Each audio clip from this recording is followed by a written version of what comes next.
मेरे दादाजी गांव के सरदार थे। गांव में जिस किसी की भी शादी होती, उनके घर वाले एक रात के लिए अपनी दुल्हन हमारी हवेली में भेज देते। सुबह दादाजी उनको एक गिफ्ट देते और वो गिफ्ट दुल्हन किसी को नहीं दिखाती थी और 9 महीने के बाद वो लड़की गर्भवती हो जाती। गांव के लोग दादाजी की बहुत इज्जत करते थे। हैरत की बात तो ये थी कि दादाजी ने सख्ती से मना किया हुआ था कि मेरी शादी नहीं करवानी और मेरी उम्र निकलती जा रही थी। एक दिन गांव से एक दुल्हन आई। उसको मैं अपने कमरे में बंद करके खुद उसकी जगह पर दुल्हन बनकर दादाजी के कमरे में चली गई। जब कमरे में गई तो सब लाइट बंद थी और फिर अचानक से दादाजी ने मेरे साथ ऐसा काम किया कि मेरी चीख निकल गई। दादाजी ने मेरे साथ कुछ वाक्य दिल दहला देने वाले होते हैं और इन तकलीफ से गुजरे लम्हों को बयान करने के लिए लफ्ज हमेशा कम पड़ जाते हैं। ऐसा ही एक वाक्या मेरे साथ भी हुआ। गाँव में मेरे दादा की बहुत इज्जत थी। वो 5 वक्ती नमाजी थे। गांव के लोग उन्हें बहुत इज्जत और एहतराम देखते थे, उन्हें बड़ा मानते थे, बहुत लोगों की मदद भी कर देते थे। हमारे गांव में एक अजीब रिवाज था, जब भी किसी लड़की की शादी होती वो हमारे महल में पहली रात के लिए दुल्हन बनकर आती और पूरी रात दादा के कमरे में गुजारती। सुबह एक तोहफा दादा उसे देते और वो तोहफा लेकर वो चली जाती। उसके ठीक 9 महीने बाद वो गर्भवती हो जाती। मुझे ये बात हमेशा अजीब सी लगती कि भला ये क्या तरीका है। शादी के बाद दुल्हन दूल्हा के पास जाने के बजाय पूरी रात दादा के कमरे में। मैं जब से 12 साल की हुई यही देखती आ रही थी। पहले पहल तो इन बातों की समझ नहीं थी, अब तो मेरी उम्र 25 तक पहुंच गई थी। मैंने बहुत बार अम्मी से बात करने की कोशिश करी, लेकिन वो मुझे कुछ नहीं बताती थी। कहती थी तुम चुप रहो और खबरदार आइंदा से ये बात पूछी तो। इस बार मेरी बचपन की सहेली की शादी थी, समरा, और मेरी बहुत गहरी दोस्ती थी। अपनी शादी पर समरा बहुत घबराई हुई सी थी। अपनी मेहंदी के दिन उसकी रंगत उड़ी हुई थी। मैंने उसे छेड़ते हुए कहा, दूल्हा की संगत का सोचकर घबरा रही हो? मेरी बात पर फीकी सी मुस्कुराहट लिए वो मुझे देखने लगी। कहने लगी, नहीं, तुम्हारे दादा का सोचकर खौफ ज़्यादा हूँ। सच बता नीलो, तेरे दादा नई नवेली दुल्हन को अपने कमरे में रात भर क्यों रखते हैं? मुझे तो अपने होने वाले शौहर और गांव के बाकी लोगों की जहालत पर हैरत है। निगाह किसी से और रुखसती किसी और के कमरे में। समरा की बात सुनकर मुझे दुख हुआ। मैं उसकी बात सोचने लगी। वो ठीक ही तो कह रही थी। अगली रोज दुल्हन बनकर भी समरा के चेहरे पर रौनक नहीं थी। आंखों में खुशी की चमक की बजाय उदासी थी। रिवाज के मुताबिक वो भी रुखसत होकर दादा के कमरे में बैठ गई। ना जाने क्यों, लेकिन इस बार तो मुझे नींद नहीं आ रही थी, क्योंकि मुझे ये जानना था कि आखिर ये लड़कियां दादा के कमरे में जाती क्यों हैं। जब सब अपने कमरों में सोने चले गए तो मैं उठकर अपने कमरे से बाहर निकली। मेरा कमरा ऊपर वाले पोर्शन में था और दादा का कमरा नीचे वाले पोर्शन में। रात के खूब अंधेरे में मैं चीजों को टटोलकर अंदाजा लगाकर धीरे धीरे नीचे उतरी। दादा के कमरे की लाइट जल रही थी, इसका मतलब है वह जग रहे हैं। अजीब सी बात थी, दादा के कमरे की खिड़की भी हमेशा बंद रहती थी। ये कोशिश मैं पहले भी कई बार कर चुकी थी, लेकिन हर बार मुझे नाकामी का मुंह देखना पड़ता था। समरा मेरी बचपन की सहेली थी। हम साथ साथ स्कूल और कॉलेज तक इकट्ठे पढ़े थे। जब उसका रिश्ता तय हुआ उस वक्त मेरे लिए एक बहुत अच्छा रिश्ता आया था। मेरे वालिदा और वालिद भी इस रिश्ते पर रजामंद थे, लेकिन मेरे दादा ने साफ इनकार कर दिया कि नीलो का रिश्ता अभी नहीं करना। मुझे ये सुनकर हैरत हुई और अफसोस भी। हैरत इस बात पर कि लड़के और उसके घर वालों हर लिहाज से हमारे बराबर के थे, तो फिर इनकार क्यों किया? और अफसोस इस बात पर कि मेरी सारी सहेलियों के रिश्ते तय हो चुके थे और एक मैं ही रह गई थी। मुझे इस रिश्ते के ना होने पर बहुत दुख था, क्योंकि इसमें ना कहने का कोई सवाल ही नहीं था। लेकिन ना जाने दादा ने क्यों साफ मना कर दिया। मैंने पहले तो दरवाजे के पास जाकर कान लगाकर सुनने की कोशिश करी कि आखिर दादा लड़कियों के साथ क्या बातें करते हैं और लोग ऐसे कम अकल कैसे हो सकते हैं कि सजी सजाई दुल्हन उनके कमरे में छोड़ देते हैं। यहाँ तक कि दूल्हे को भी ये तलाश नहीं होता कि भला ये क्या अंधेरी नगरी है। मुझे सरगोशियाँ भी सुनाई दे रही थी, साफ लफ्ज़ों की समझ नहीं आ रही थी। मैंने बड़ी कोशिश की कि मैं समझ पाऊँ वो क्या बातें कर रहे हैं, लेकिन मुझे एक लफ्ज़ भी समझ नहीं आया। फिर मैंने दरवाजे की नोक से देखा कि शायद मुझे कुछ नजर आ जाए, लेकिन आखिर कमरे में क्या हो रहा है तो सामने की दीवार की सफ़ेद रंग के अलावा कुछ भी नहीं दिखा। मैंने जितनी कोशिश कर सकती थी मैंने कर ली, लेकिन आज भी मैं मायूस होकर अपने कमरे में लौटी। कमरे में आकर मुझे नींद नहीं आ रही थी। बार बार ये ख्याल आता कि आखिर कमरे में क्या हो रहा है। मुझे याद आने लगा कि जब मैं छोटी थी तो मैं इसी तरह एक दुल्हन को दादा के कमरे में जाते हुए देख रही थी। मैंने अम्मी से पूछा कि अम्मी, क्या आप भी शादी के बाद दादाजी के कमरे में गई थी? अम्मी ने कहा, चुप बेशरम, मैं तो बहू हूँ, उनकी बिल्कुल बेटियां जैसी। अम्मी ने मुझे डांट दिया। मैं उस वक्त 16 साल की थी। मुझे सोचा कि पूछूं दादाजी क्यों नई नवेली दुल्हन को अपने कमरे में लेकर जाते हैं। मैंने फिर अम्मी से कहा, तो दादा अंदर करते क्या है? मेरी बात पर उन्होंने थप्पड़ मेरे मुंह पर मारा। अम्मी ने कहा, जाओ यहाँ से, तुम्हारी उम्र नहीं इन सब बातों की। मैं रोने लगी कि ये क्या बात हुई। दादा की उम्र है ऐसी हरकतें करने की जो वो कर रहे हैं। बहरहाल मैं पूरी रात सो नहीं पाई। सुबह ही नीचे उतर गई। मेरी दोस्त कमरे से बाहर आई तो उसके हाथ में एक तोहफे का डब्बा था। मैं फौरन से समरा के पास आ गई, उसका हाथ पकड़ा और उसके कमरे में ले गई। वो अब भी फैंसी कपड़े पहने हुई थी, लेकिन चुप चुप सी थी। मैंने उससे कहा कि समरा, दादा के कमरे में क्या था? दादा कमरे में करते क्या है? मेरी बात पर वो खाली खाली आंखों से मुझे देखने लगी। कहने लगी, मुझे मेरा पति लेने आ चुका है, मुझे जाना है, मेरा हाथ छोड़ दो। वो मुझसे अपना हाथ छुड़वाकर तेजी से कमरे से निकल गई। मुझे बड़ी हैरत हुई। ये तो मेरी दोस्त थी, मुझे कुछ भी नहीं छुपाती थी। हर बात समरा मुझसे ज़रूर शेयर करती थी, और जिस राज को मैं जानने की इतने सालों से बेचैन थी, मुझे पूरी उम्मीद थी कि सुबह होते ही मुझे राज मालूम हो जाएगा। मुझे फिर भी ये मायूसी हुई थी। मुझे समरा पर गुस्सा भी आने लगा कि अगर उसके साथ कुछ गलत भी हुआ तो उसे बताना चाहिए था। मुझे अपने दादा इस एक वजह से कभी अच्छे नहीं लगे। हालांकि उनका रवैया मुझसे बहुत ज़्यादा स्नेह भरा था। चाचा की कोई औलाद नहीं थी और मैं भी अपने माँ बाप की इकलौती औलाद थी। मेरी अम्मी मुझे बताती हैं कि दादी की मौत उस वक्त हुई जब मेरे पिता और चाचा छोटे थे, लेकिन दादा ने दूसरी शादी नहीं की। अम्मी तो इस बात को ऐसे कह रही थी जैसे दादा ने दादी के नाम पर सारी उम्र गुजार दी। मुझे सुनकर ताज्जुब हुआ। मैं दिल में सोचा, अच्छा होता तो दूसरी शादी कर लेते। दूसरी शादी कम से कम उन्हें ये सब जुर्म तो ना करने देती जो हर नई दुल्हन के साथ वो करते हैं। मैंने भी दिल में पक्का इरादा कर लिया कि समरा से सच उगलवा कर रहूंगी। चंद दिन के बाद मैं समरा के ससुराल पहुंच गई। उस वक्त वो बिल्कुल नॉर्मल सी थी। मुझे देखकर मुस्कुराकर गले मिली। अपने ससुराल में मेरी तारीफ करने लगी। उसका पति भी मुझसे खुश होकर मिला। मुझे उसके पति को देखकर कहीं से नहीं लगा कि उसे अपनी दुल्हन एक रात दादा के पास भेजने से कोई एतराज या नाराजगी थी। मैंने समरा से कहा, हम अकेले में बैठकर बातें कर सकते हैं। वो ये सुनकर कुछ दुविधा में पड़ गई, लेकिन मैं खुद ही उसे कमरे का पूछने लगी। वो मुझे अपने कमरे में ले गई। जब मैंने दोबारा से समरा से वही सवाल दोहराया तो वो गुस्से में उखड़ आई। कहने लगी, मुझसे क्या पूछ रही हो? जाकर अपने दादा से पूछ लो। मैंने कहा, अगर तुम्हारे साथ कुछ गलत हुआ तो तुम चुप क्यों हो? तुम्हें सबको बताना चाहिए। मेरी बात सुनकर वो चिल्ला कर बोली, मैं सिर्फ तुम्हारी वजह से चुप हूँ, समझी? अब निकलो मेरे घर से। और तुम्हें ज्यादा ही जानने का शौक है तो किसी दिन खुद दुल्हन बनकर दादा के कमरे में बैठ जाना, सच पता चल जाएगा तुम्हें। वो बहुत ही ज्यादा गुस्से में थी। मैं घर वापस लौट आई। पहले तो मुझे समरा के घर जाने पर बहुत अफसोस हुआ। मैं समरा के लिए दिली हमदर्दी महसूस करते हुए गई थी, लेकिन उसने मेरी जरा लिहाज नहीं किया। क्या क्या मुझे नहीं सुनाया था।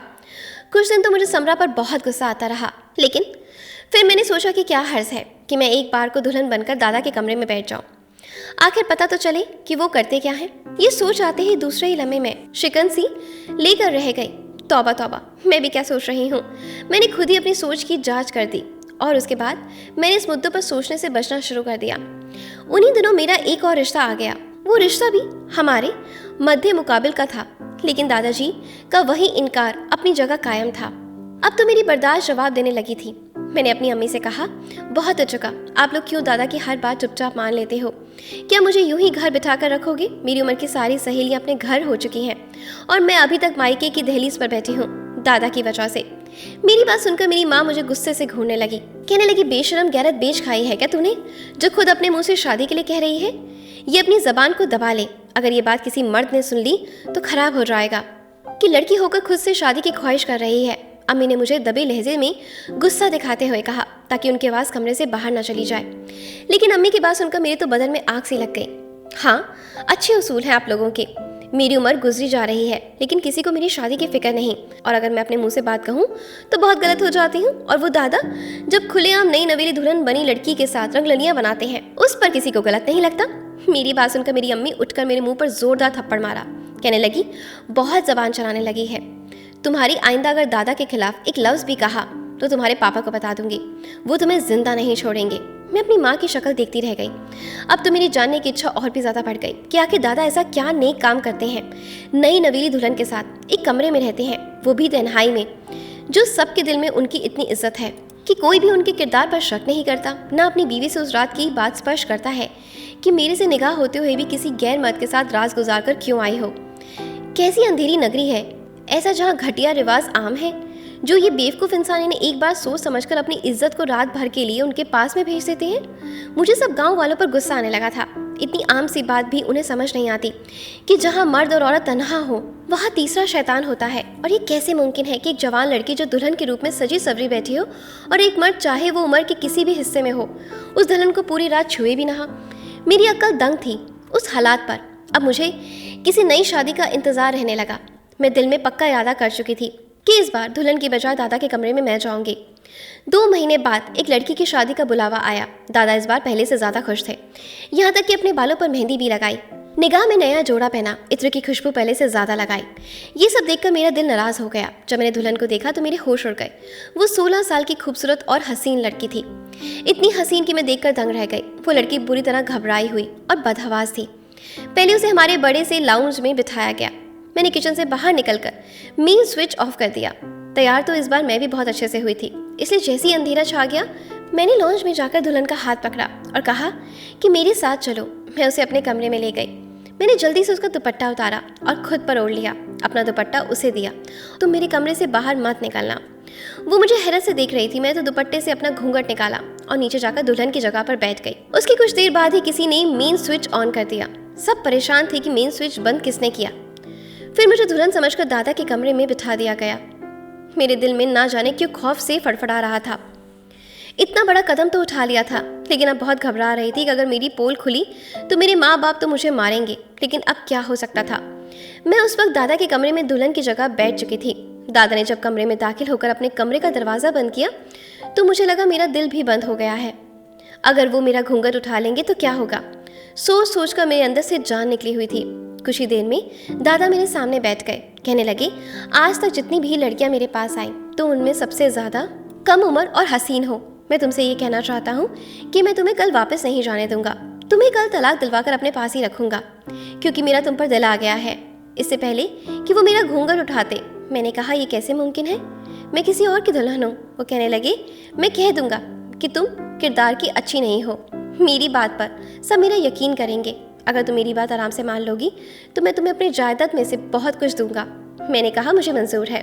मुझे वैसे भी अपना पति पसंद नहीं है। मैं आपके साथ बहुत खुशी से रहना चाहूंगी अगर आप मेरी एक शर्त मान लें। तो वो कहने लगी, जो कहूंगी मैं ज़रूर पूरा करूंगा। मैंने कहा, आप मेरा घूंघट उठाए बिना मुझे अब हर सच्चाई से आगाह करा दें तो मैं सारी ज़िंदगी आपकी दासी बनकर गुजार दूंगी।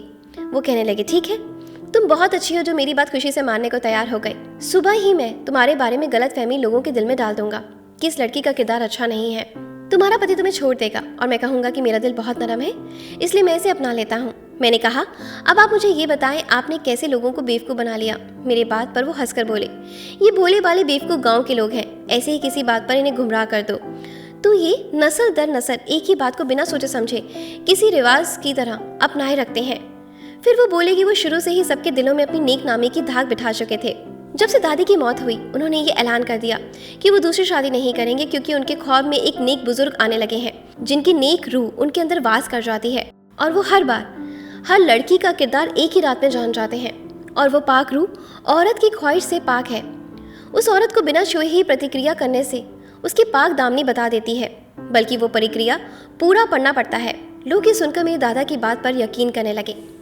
दादा को औरत की हवस थी, इसलिए वो अपनी ख्वाहिशों को पूरा करने के लिए ये राह अपनाए हुए थे। हर कुंवारी लड़की को वो रात को कह देते कि तुम ये दूध पी लो और सो जाओ, ताकि मैं अपना अमल शुरू करूं। जैसे ही वो दूध पीती और नशे की वजह से सो जाती, वो अपनी ख्वाहिश उसकी पूरी कर लेते और सुबह एक तोहफा उसके हाथ में रख देते जिसमें सोने की कोई अंगूठी होती और कहते, अगर इस डब्बे में अंगूठी निकली तो समझ लेना कि तुम पाक दामन हो। पहले तो लड़कियां यही बात मान लेती थी, लेकिन समरा ने दूध पीने से इनकार कर दिया था। ये बात दादा ने खुद बताई कि वो लड़की बहुत तेज़ थी। कहने लगी, मेरे साथ चाल चलने की ज़रूरत नहीं है, मैं दूध हरगिज़ नहीं पीऊँगी। चुपचाप से जो पढ़ाई करनी है वो करो, वरना तुम्हारे ढोंगी होने का शोर मचा दूंगी। दादा ने कहा, वह पहली लड़की थी जिससे वे डर गए थे। उसे पूरी रात गुनाह के लिए उकसाते रहे, पैसे और तोहफों की लालच भी देते रहे, लेकिन वो किसी तौर पर नहीं मानी। बस इतना करने से मानी कि दादा की सच्चाई किसी को नहीं बताएगी। ये बात उसने कसम लेकर कही थी। उसके जो बाद दादा ने कहा, मेरी रूह फना गई। कहने लगे, तुम्हारे बाद एक लड़की से और निगाह करूंगा, बस उसी के लिए फिक्रमंद हूँ कि ऐसा क्या तरीका अपनाऊं कि नेक नामी भी रहे और मेरा काम भी हो जाए। मैंने पूछा, वो कौन है? कहने लगी, नीलो। ये सुनकर मेरे होश उड़ गए। मैं उनकी सगी पोती थी। वो मुझ पर ऐसी गंदी नजर रखते थे, मेरा तो सर पूरी तरीके से चकरा कर रह गया। मैं क्या सुन रही थी, किससे सुन रही थी? मेरा दिल किया दादा का गला दबाकर उन्हें जान से मार डालूं। मेरा गला फूलने लगा। मैं इस असलियत से अनजान थी, शायद मेरे पास अल्फाज नहीं थे। मैंने कहा, बड़े मियाँ, वो आपकी सगी पोती है। मेरी बात पर हंसने लगे। कहने लगे, काहे की सगी? वो गोद ली हुई है। मेरे दोनों बच्चे औलाद से महरूम थे। ये लड़की मेरी बहू की भतीजी है। जैसे इस लड़की ने जवानी की दहलीज पर कदम रखा, मुझे ये अच्छी लगने लगी। तब से मैंने ये सोच रखा है कि ऐसा क्या करूं कि उसे अपना लूं, क्योंकि दुनिया के सामने वो मेरी पोती है। इसलिए आज तक मैंने उस लड़की का रिश्ता नहीं होने दिया। लेकिन अब एक तरकीब सोच रहा हूँ, वो ज़रूर आजमाऊंगा। सब खुशी खुशी उसकी शादी मुझसे कर देंगे। ये सुनकर मेरे होश खोलने लगे। कोई इतना भी घटिया कैसे हो सकता है। फिर याद आने लगा कि मेरी उस्तानी कहती थी कि हवस की प्यास कभी नहीं खत्म होती, उसे जितना पूरा करने की कोशिश करो वो उतनी बढ़ती जाती है। और गुनाह किसी दलदल की तरह होता है, इंसान एक बार उसमें धंस जाए तो निकलना बहुत दुश्वार हो जाता है। मेरे पास मोबाइल मौजूद था, दादा की सारी सच्चाई मैं रिकॉर्ड कर चुकी थी। मैंने आंसू बहाते हुए अपना घूंघट उठाकर ऊपर कर दिया। दादा मुझे देखकर दंग रह गए। कहने लगे, तुम यहाँ क्या कर रही हो? मैंने कहा, आपकी सच्चाई सुनना चाहती थी। आप नेक नामी का लापता पहने कब से लड़कियों के साथ गुनाह कर रहे हैं? आपको ज़रा शर्म नहीं आई? मुझे अफसोस है कि लोगों की नादानी सोच पर, कि आपकी झूठी कहानी पर उन्होंने कैसे यकीन कर लिया। दादा के रंग उड़ गए। मुझे लालच देने लगे, पैसों का, सोना चांदी का। मैं बेड से उठकर कमरे से बाहर निकल गई। शोर मचा मचा कर मैंने सबको इकट्ठा करा। वो रिकॉर्डिंग मैंने सबको सुना दी। गांव में ये बात आग की तरह फैल गई कि दादा को सजाए मौत सुनाई जाए। मुझे अपने किए ज़रा अफसोस नहीं था, क्योंकि मैंने एक गलत रस्म को ख़त्म किया था और लोगों को ये समझाने की कोशिश की थी कि ऐसे किसी बातों में आकर अपनी बाकिरदार बेटी को किसी दरिंदे के सामने उसकी हवस का सामान ना बनाए। धन्यवाद दोस्तों।